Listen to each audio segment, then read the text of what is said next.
welcome to the Prophecy Club. I had to just tell you, I just have to share this great news with you.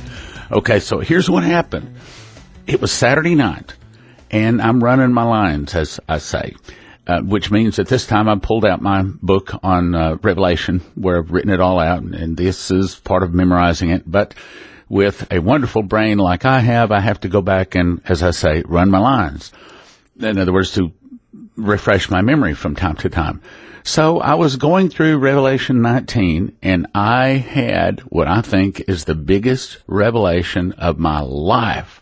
Of all of the revelations I've had about Revelation, now I was about to make the third DVD on it. This is by far the biggest revelation I have ever had. Here's what happened.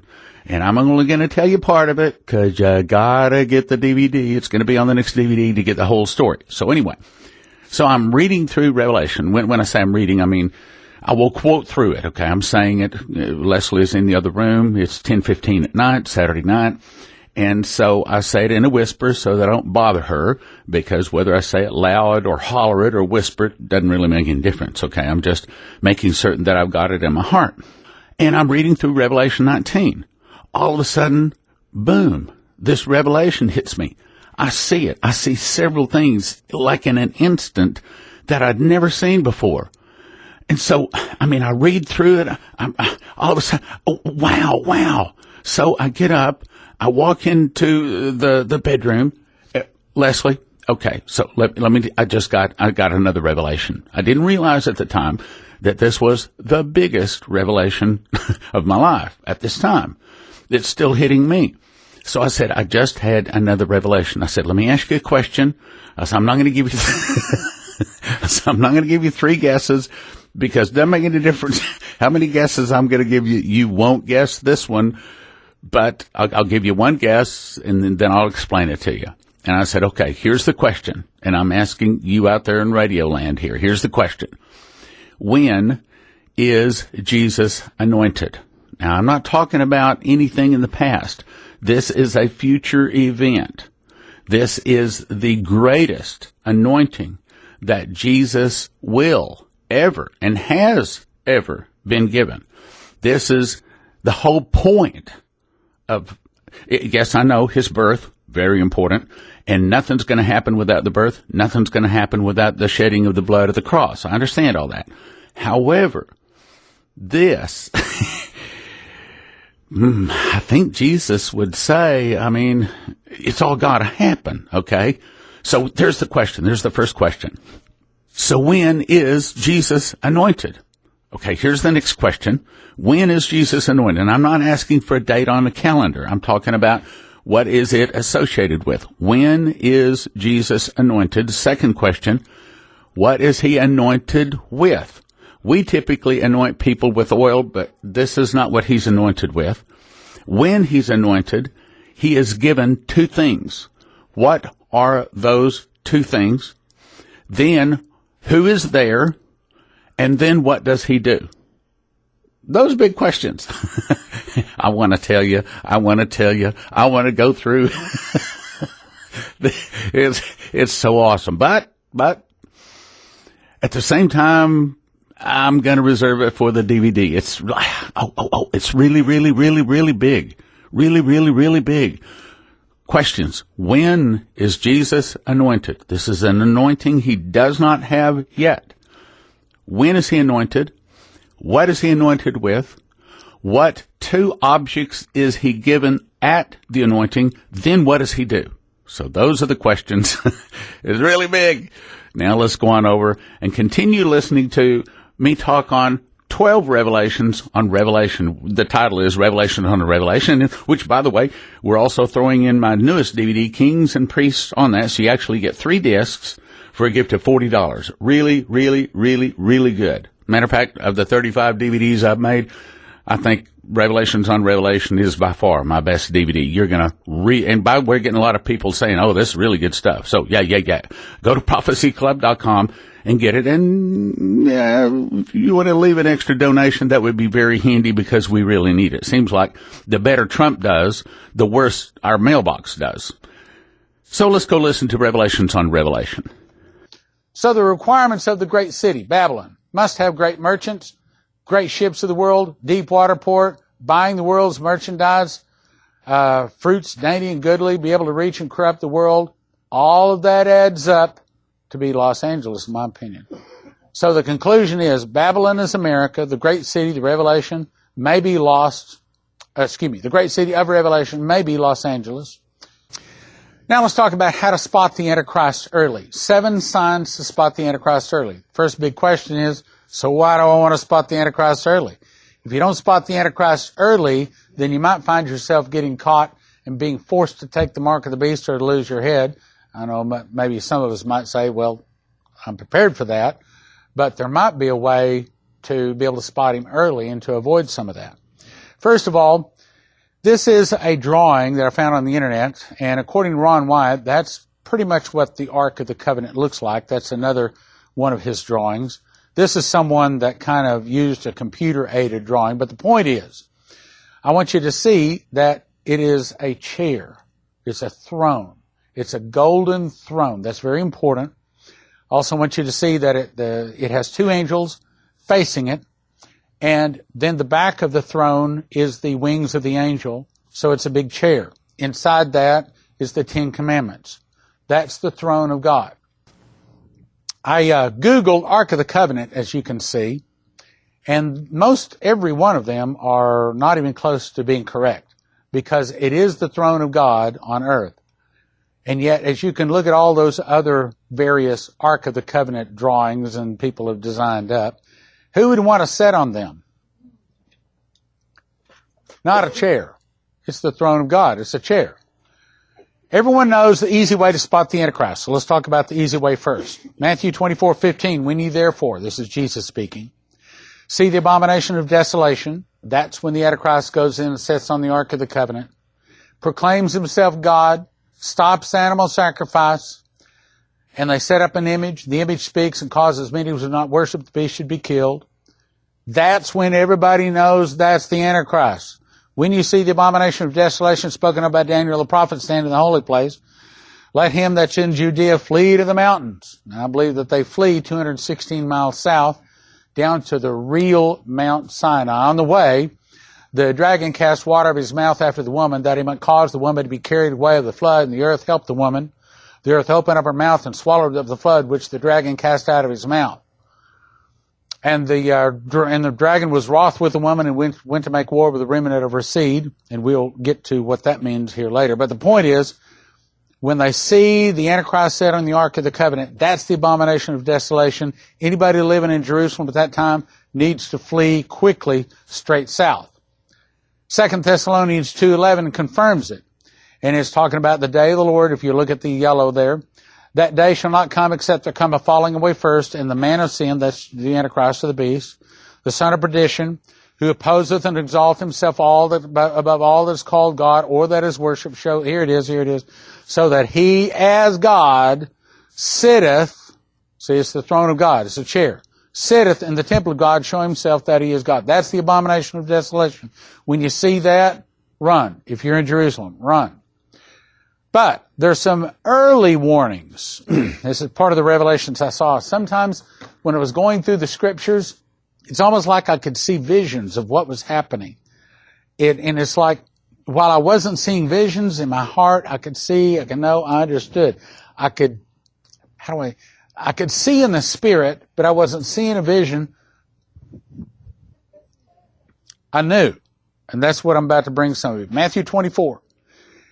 Verse 23, if any man shall say unto you, lo, Christ is here or there, believe it or not, for there shall arise false Christs and false prophets, and show great signs and wonders, insomuch that if it were possible, they should deceive the very elect. For as the lightning coming out of the east, now we know what that means, that's the morning star. Okay, let's go on. Here's the first sign to watch for to spot the Antichrist early. First of all, world government has to happen after the United States falls. Revelation 13:1. I stood upon the sand of the sea. I saw a beast. That's the Antichrist. The beast rise up out of the sea, having 7 heads. Remember? And behold, a great red dragon, having 7 heads and 10 horns. Okay? This is the beast system, rising up out of the sea, having 7 heads and 10 horns. And upon his horns 10 crowns, upon his heads the name of blasphemy. This means that they take the 7 continents, divide them into 10 global regions. Each global region has a leader. And on their forehead is a name written, blasphemy. And that's the reason it says, and I saw when one of the heads were wounded to death and the deadly wound was healed. That's your Antichrist, or Daniel calls him the little horn. And the beast which I saw was likened to a leopard. Now, the leopard's not difficult to find out. All you got to do is Google leopard. Where do leopards live? You see a map. Print it out. Then Google Muslims.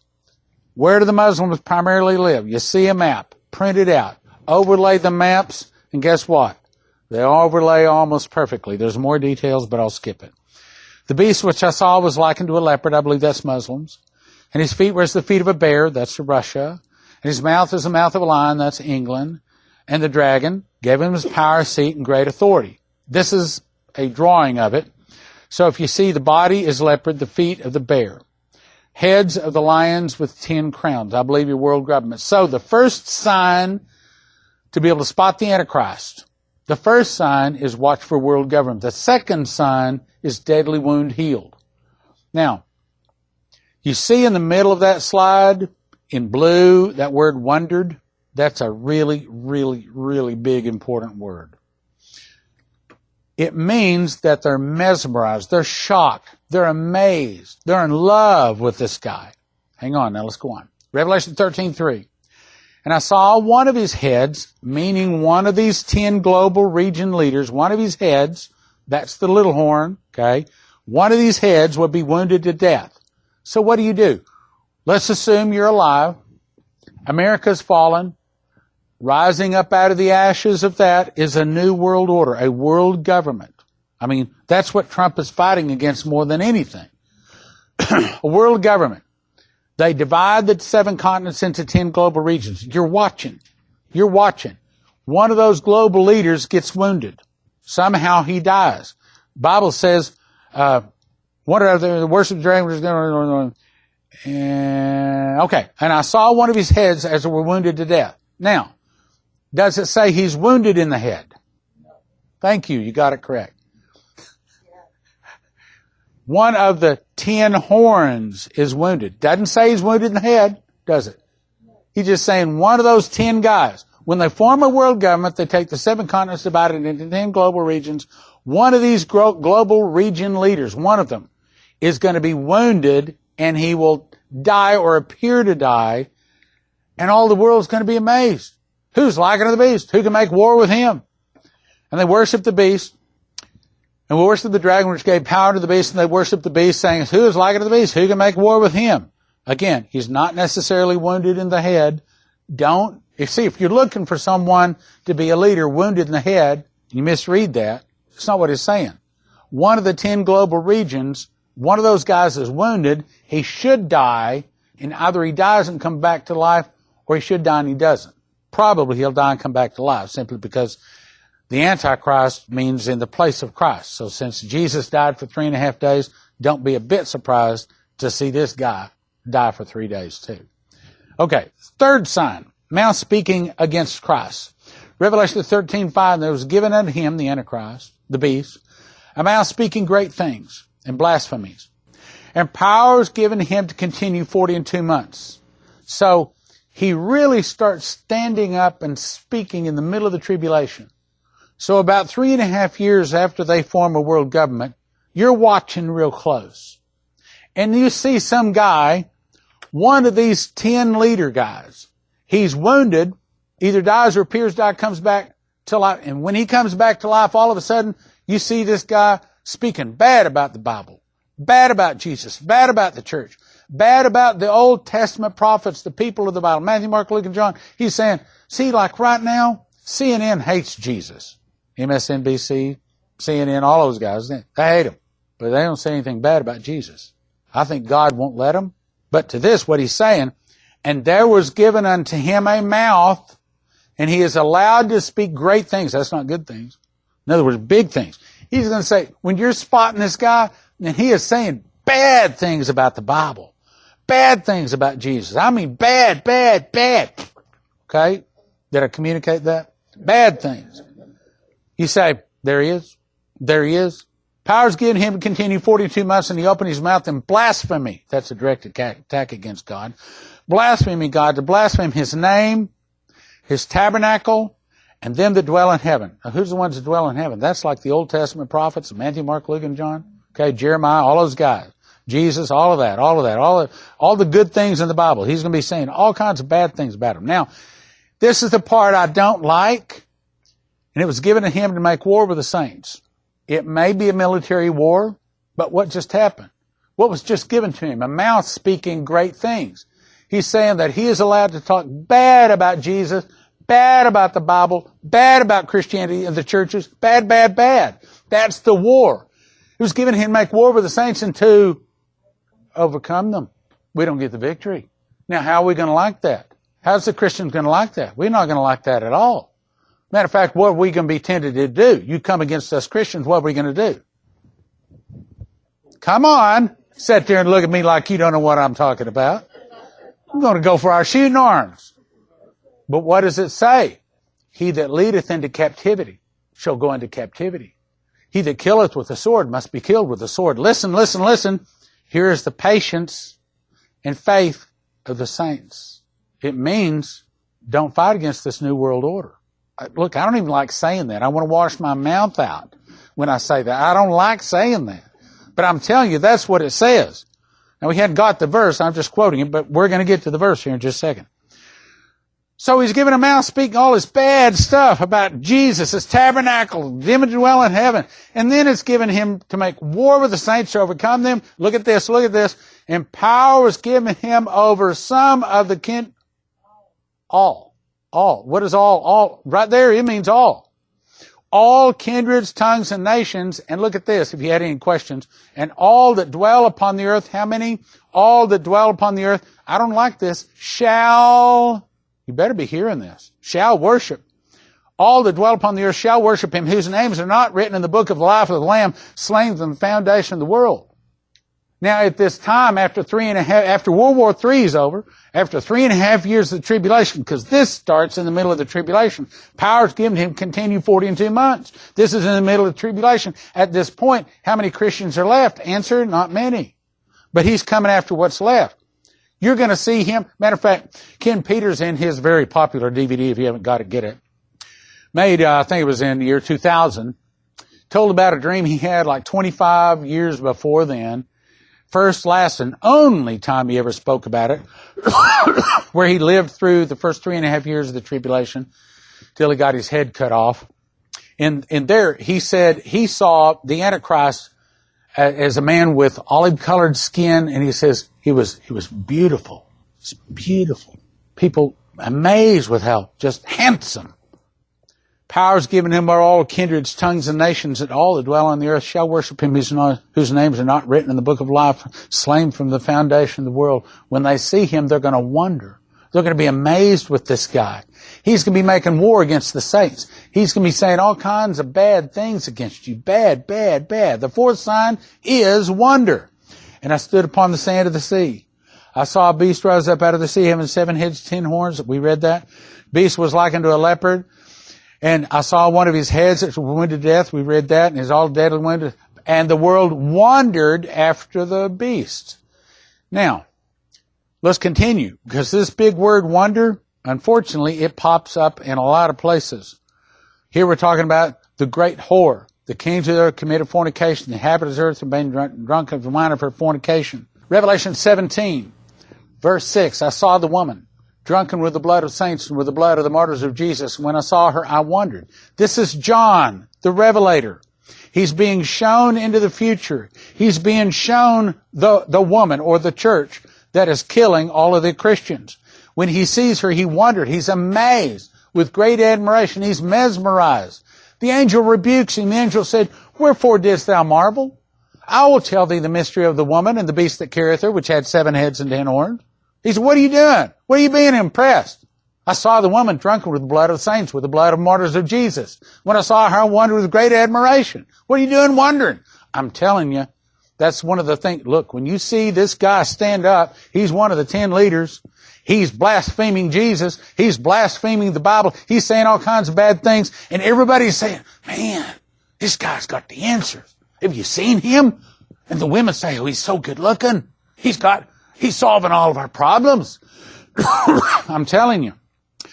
And he says, wherefore didst thou marvel? He says, I will tell thee and they that dwell in the earth shall wonder, whose names are not written in the book of life from the foundation of the world. Fifth sign, his appearance. Daniel says, and the 10 horns that were in his head, and of the other which came up, before whom 3 fell, even of that horn had eyes, and a mouth spake very great things. Again, that's the same thing that Revelation's saying. It's not good things, it's bad things. Whose look was more stout than his fellows. I believe it was Joyce Riley, when she spoke to the Prophecy Club, she said she saw a man. And she said he looked normal when you looked at him. She said, but I caught his reflection in the mirror. And she says, I jumped. I was startled because somehow it was like he was deceiving me when I looked directly at him. But when I saw his reflection, that's not the way he appeared. And I'm not going to go into what she said there, but that'll get off track. But the point is, this guy's going to have a different look. Maybe it's because he's half man, half fallen angel. Maybe it's because he's of a different genetic code, and that get us off if I were to go into that. Well, he says, so his look is more stout than these fellows. So this guy looks different. A lot of people are going to say he looks better. Okay, but he's going to look different. I don't know what he's going to look like. I beheld in the same horn, made war with the saints and prevailed against them. That's the same thing that Revelation said. Another place in Daniel 8:23, says he's a king of fierce countenance. You look up the word countenance, it means a strong face. There's a different appearance about him. So when you see government, world government come, you see 7 continents divided into 10 global regions, you see one of these guys that died or should have died, then after he dies, he stands up and he's saying all kinds of bad things. You're saying, there he is. Come here, kids. You see that right there? That's the guy. He's not Jesus. He's telling everybody. He's going to try to tell everybody he is. He's going to tell everybody he's the Savior. He's going to tell everybody he's God. He's not God. Come here, kids. See that? There he is, right there. And what does he do? Verse 24, shall destroy a mighty and holy people and shall magnify himself in his heart. The same thing that Revelation just said. 6th sign, mark of the beast. And he causeth all, both small and great, rich and poor, and bond, receive a mark on their right hand and their foreheads. When they start handing out this mark of the beast, Ken Peters said in his dream that it looked like a sun with a hand in the middle of it, and it went right there between the first finger and the thumb there in the little web. It was about the size of a quarter, maybe a little bit smaller. He said he didn't see anything about any kind of a chip. It was just a tattoo. But you didn't have that tattoo. You didn't buy or sell or eat or nothing. But understand, our God is the God that fed 3 million people out in the desert for some 40 years out of thin air. Our God is a God that made the rock crack open and brought water out of thin air in between the crack. Besides that, I'm looking to make the highest resurrection possible, get as many crowns, as many saviors, or many saved into heaven as possible. So my attitude is you can't threaten me. Can't buy me. Can't threaten my wife, my kids. They don't belong to me anyway. They're Jesus. You can't make me take the mark. Can't make me deny his name. So, the mark of the beast, without going into all that, is the 6th sign. So the 7th and final sign, as we started, we end up here, the abomination of desolation. When they see the abomination of desolation, let no man deceive you by any means, that day shall not come, except there call a falling away first, man of sin be revealed, where he sitteth in the temple of God. So the 7 signs. Oh, let me remind you the punishment for receiving the mark of the beast. This is towards the end, the 3rd angel. Remember Jesus said, this gospel of the kingdom shall be preached unto all nations, and then shall the end come. Well, this is right after the angel flies around having the everlasting gospel to preach to them that dwell on the earth out of every kindred, tongue, people, and nation, saying, fear God and give glory unto him, for the hour of his judgment is come. Then there's the next angel that says, Babylon the great is fallen, the great city. This is the 3rd angel. The third angel followed, saying with a loud voice, if any man worship, he's warning you, if any man worship the beast in his image, receiveth this mark in a forehead or in his hand. I know what you're thinking. I ain't going to take that mark. Just be warned, though. Look, if he put this warning in here, he put it in there for a reason. Same shall drink of the wine of the wrath of God. That's not good. Which is poured out without mixture into the cup of his indignation. And he shall be tormented with fire and brimstone in the presence of the holy angels and the presence of the Lamb. And the smoke of their torment ascended up forever and ever, and they have no rest day or night who worship the beast and his image, and whosoever receiveth the mark of the name, mark of his name. Now, here's the second warning for Christians. I don't like it either. I didn't write it, but you better read it. Here is the patience of the saints. Here are they that keep the commandments of God and the faith of Jesus. See that word patience? That means don't quit. This is the time when he that leadeth into captivity must go into captivity. He that killeth with the sword must be killed with the sword. Here's the patience and faith of the saints. He's saying, Christians, you're not going to like this when I allow a world government. You're not going to like it when I allow this beast, this Antichrist, to stand up, speak bad against me. You're not going to like it when there's three unclean spirits like frogs come out of the mouth of the dragon, the beast, and the false prophet to gather all of the kings of the earth and the whole world to the great battle. You're not going to like it, but I'm going to allow it. It's a great test for the world. I'm going to allow it. You got to have patience. Don't quit me. He's saying, don't quit. Watch. Don't lose your wedding garments. Don't lose your salvation. Don't fall away. Don't pick up weapons against this new world order. Don't fight against them. You're not going to like it, but this is my plan. I have to test the people. I have to find out who is for me, who is against me, who will receive me, who will turn, who will follow my laws, and who won't. I have to find out. And this is my test. Don't fall away. Don't get mad. And that's the reason the people looking for a pre-trib, mid-trib, pre-wrath rapture, they got to be willing to go all the way for Jesus. Here's a lot of folk. If they get mad, maybe they'll fall away. Here's the patience and faith of the saints. What he's saying is, don't fall away. Don't quit. Don't walk away from me. Here are they that keep the commandments of God and the faith of Jesus. Well, I'm going to interrupt right there, but I do. No, I'm going to recommend, I'm going to say, I beg you as a prophecy student to get this offer. It's not only a great offer, but the information is awesome. I wish I'd had this information 30 years ago.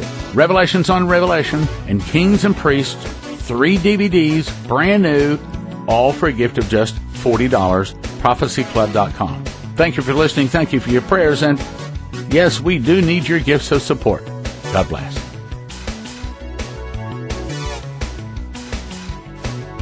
Now from the Prophecy Club, some exciting opportunities for you. Over 150 conferences and 50 debates defending the King James Version gives Adam Johnson the right to tell us what is the best Bible version in his new triple DVD set called King James or 400 Counterfeits, available at prophecyclub.com. Gift of $45, prophecyclub.com. So, we get our taxes cut, and maybe Trump even fixes our health care. Well, you don't have to be a Bible prophecy expert to know we're still headed for troublous times, and gold and silver is still one of the best ways to preserve your assets for the coming trouble. The question is, what's best for my situation? Gold or silver? Bars or coins? Spot collectible or junk coins? Call my friends at Redwood Gold Group and ask for a free gold kit to get updated, because not all gold is equal. And ask for a free IRA kit, which will help you to make your decision to place gold in your IRA or not. And with a minimum order, you can get a free safe, which allows you to store your gold at home and still keep it in your IRA. Call 800-696-6414. 800-696-6414. It helps Prophecy Club. That's 800-696-6414, and mention Prophecy Club when you call. RedwoodGold.com. RedwoodGold.com.